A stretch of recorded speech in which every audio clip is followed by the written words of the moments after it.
നമസ്കാരം, രുചിക്കൂട്ടിലേക്ക് എല്ലാവർക്കും സ്വാഗതം. ഇന്ന് രുചിക്കൂട്ടിൽ സ്വാദിഷ്ടമായ ഒരു നാടൻ രീതിയിലുള്ള ചിക്കൻ സ്റ്റൂ ആണ് കാണിക്കുന്നത്. ക്രിസ്മസ് കാലമല്ലേ വരാൻ പോകുന്നത്. അപ്പോൾ ക്രിസ്മസിൻ്റെ അന്ന് രാവിലെ അപ്പത്തിൻ്റെ കൂടെയോ ബ്രെഡിൻ്റെ കൂടെയൊക്കെ കഴിക്കാൻ പറ്റിയ വളരെ എളുപ്പത്തിൽ തയ്യാറാക്കാവുന്ന ഒരു ചിക്കൻ സ്റ്റൂ.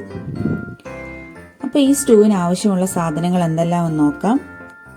ഞാനിവിടെ ഏകദേശം ഒരു 300 ഗ്രാം ചിക്കനാണ് എടുത്തിരിക്കുന്നത് എല്ലോടുകൂടി. പിന്നെ ഒരു വലിയ പൊട്ടറ്റോ വലിയ കഷ്ണങ്ങളായിട്ട് എടുത്തിട്ടുണ്ട്, അല്ലെങ്കിൽ ചെറിയ 2 പൊട്ടറ്റോ വേണം. അപ്പം പാകത്തിന് ഉപ്പും വെള്ളവും ചേർത്ത് പൊട്ടറ്റോയും ചിക്കനും കൂടെ നന്നായിട്ടൊന്ന് വേവിച്ചെടുക്കാം. ഒരു 1-2 വിസിൽ വരുന്നിടം വരെ വേവിച്ചെടുക്കാം. പിന്നെ ഇതിലേക്ക് വേണ്ട മസാല, ഒരു ചെറിയ ടീസ്പൂണോളം പെരിഞ്ജീരകം, പിന്നെ സാദാ ജീരകം, 2 കഷ്ണം കറുവപ്പട്ട, 3-4 ഏലക്ക, 2-3 ഗ്രാമ്പു. ഇത്രയും നന്നായിട്ട് ചൂടാക്കിയിട്ട് പൊടിച്ച് വെക്കണം. ചിക്കനും നമ്മുടെ ഉരുളക്കിഴങ്ങും വെന്ത് കിട്ടിയിട്ടുണ്ട്. ഇനി ഇതിലേക്ക് വേണ്ടിയിട്ട് ഞാൻ വലിയ സവോള അല്ലെങ്കിൽ 2 ചെറിയ സവോള, 3-4 പച്ചമുളക്, കുറച്ച് വെളുത്തുള്ളി, ഇഞ്ചി, ഇതെല്ലാം കട്ട് ചെയ്തെടുക്കണം. പിന്നെ നമ്മുടെ മസാല പൊടിച്ച് വെക്കണം. പിന്നെ ഇതിലേക്ക് നമുക്ക് തേങ്ങാപ്പാലാണ് വേണ്ടത്. തേങ്ങാപ്പാൽ 1-ാം പാലും 2-ാം പാലും വേണം. 1-ാം പാല് ഏകദേശം 1-1.5 കപ്പ് വേണം. 2-ാം പാല് അത്രയും തന്നെ വേണം. നമുക്ക് ഗ്രേവിയുടെ തിക്നെസ് അനുസരിച്ച് ലാസ്റ്റ് ചേർത്ത് കൊടുക്കാം. ഇനി ഇതൊക്കെ ഒന്ന് വഴറ്റിയെടുക്കാനായിട്ട് ഒരു ചീനിച്ചട്ടി അടുപ്പത്ത് വെച്ചിട്ട് വെളിച്ചെണ്ണ തന്നെ ഒഴിച്ചു കൊടുക്കുക. വെളിച്ചെണ്ണ നന്നായിട്ട് ചൂടാവുന്ന സമയത്ത് ആദ്യം നമുക്ക് ഇഞ്ചിയും വെളുത്തുള്ളിയും കൂടെ ഒന്ന് വഴറ്റിയെടുക്കാം.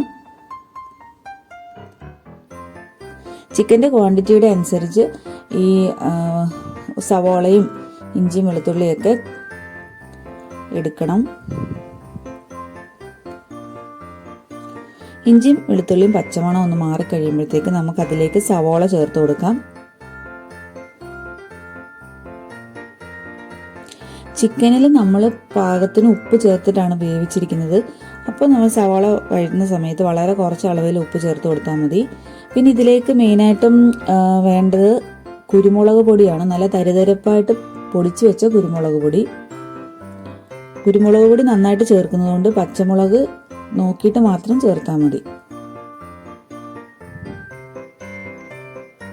ഇപ്പോൾ ഉള്ളിയൊക്കെ നന്നായിട്ട് ഒന്ന് വഴഞ്ഞ് വന്നിട്ടുണ്ട്. ഇനി ഇതിലേക്ക് നമുക്ക് കുരുമുളക് പൊടി ആദ്യം ചേർത്ത് കൊടുക്കണം.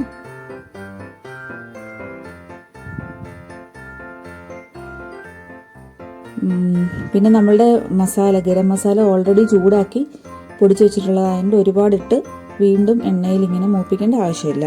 ചേർത്ത് കൊടുത്താൽ മാത്രം മതി. കുരുമുളക് പൊടി ഇപ്പം നമുക്ക് ഒരു 2 ടീസ്പൂൺ ചേർത്ത് കൊടുക്കാം. പിന്നീട് അവസാനം എരിവ് നോക്കിയിട്ട് വേണമെങ്കിൽ കുറച്ചുകൂടി ചേർത്ത് കൊടുക്കാം.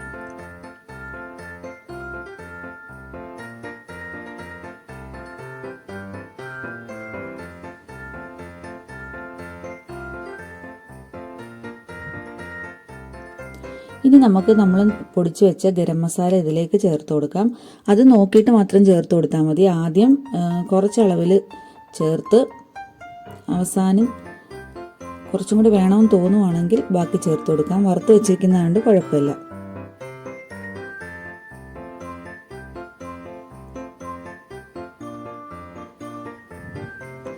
എല്ലാം കൂടെ നന്നായിട്ടൊന്ന് മിക്സ് ചെയ്തതിന് ശേഷം നമുക്ക് വേവിച്ച് വെച്ചിരിക്കുന്ന ചിക്കൻ ഇതിലേക്ക് ചേർത്ത് കൊടുക്കാം.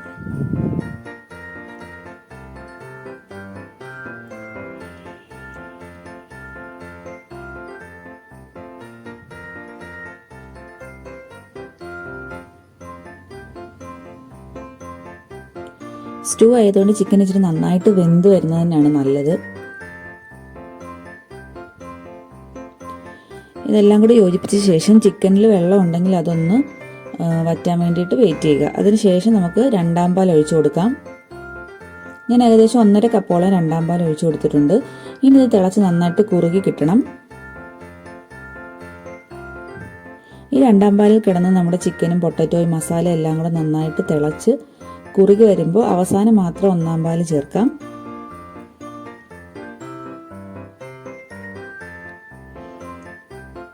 പിന്നെ നമ്മളുടെ ചിക്കൻ സ്റ്റൂവിന് എത്രത്തോളം ഗ്രേവി വേണം എന്നനുസരിച്ചിരിക്കും നമ്മൾ തേങ്ങാപ്പാൽ അവസാനം ഒഴിച്ച് കുറുക്കിയെടുക്കുന്നത്. ഞാൻ മുഴുവൻ തേങ്ങാപ്പാലും ഒഴിക്കുന്നില്ല. ഇപ്പം ഞാൻ 1/4 പാലാണ് ഒഴിച്ചത്. കുറച്ചും കൂടെ ഒഴിച്ചതിന് ശേഷം ഒന്നും കൂടെ നന്നായിട്ടെല്ലാം ഒന്നുകൂടെ ഒന്ന് തിളപ്പിച്ചെടുത്തതിന് ശേഷം വാങ്ങി വയ്ക്കും. കുറച്ച് ഗ്രേവിയോടുകൂടി തന്നെയാണ് ഞാൻ ഈ ചിക്കൻ സ്റ്റൂ തയ്യാറാക്കുന്നത്. ഇത്രയും ഗ്രേവി വേണ്ട എന്നുണ്ടെങ്കിൽ നല്ല തിക്കായിട്ടുള്ള 1/4 പാൽ ചേർത്ത് വളരെ ചെറിയ തീയിൽ നന്നായിട്ടൊന്ന് തിളപ്പിച്ചതിന് ശേഷം ഓഫ് ചെയ്ത് വയ്ക്കാം. ഇരുന്നൊന്ന് കുറുകയും കൂടെ ചെയ്യും.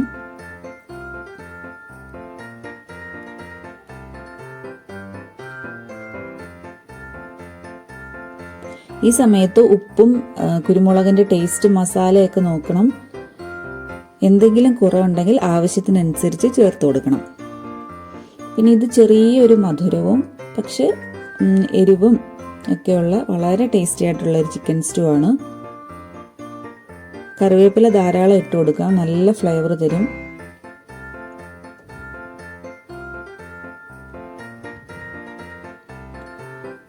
ഇപ്പം നമ്മുടെ ചിക്കൻ സ്റ്റൂ റെഡി ആയിട്ടുണ്ട്.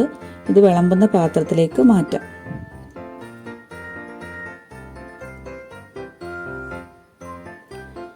അപ്പോൾ ഈ ചിക്കൻ സ്റ്റൂ എല്ലാവരും തയ്യാറാക്കി നോക്കുക. ഇത് ചപ്പാത്തിക്കൊപ്പമോ അപ്പത്തിനൊപ്പമോ അല്ലെങ്കിൽ ബ്രെഡ് ഉണ്ടെങ്കിൽ അതിനൊപ്പമോ ഒക്കെ കഴിക്കാൻ നല്ല ടേസ്റ്റി ആയിരിക്കും. ബ്രേക്ക്ഫാസ്റ്റിനോ അല്ലെങ്കിൽ ഡിന്നറിനോ ഒക്കെ നമുക്ക് ഉപയോഗിക്കാം. എല്ലാവരും ഈ ഡിഷ് ട്രൈ ചെയ്തതിന് ശേഷം അഭിപ്രായം അറിയിക്കുക. ഇഷ്ടമായെങ്കിൽ ലൈക്ക് ചെയ്യുക, സബ്സ്ക്രൈബ് ചെയ്യുക, കമൻറ്റ് ചെയ്യുക. വീണ്ടും അടുത്തൊരു റെസിപ്പിയുമായി വരുന്നിടം വരെ എല്ലാവർക്കും നന്ദി, നമസ്കാരം.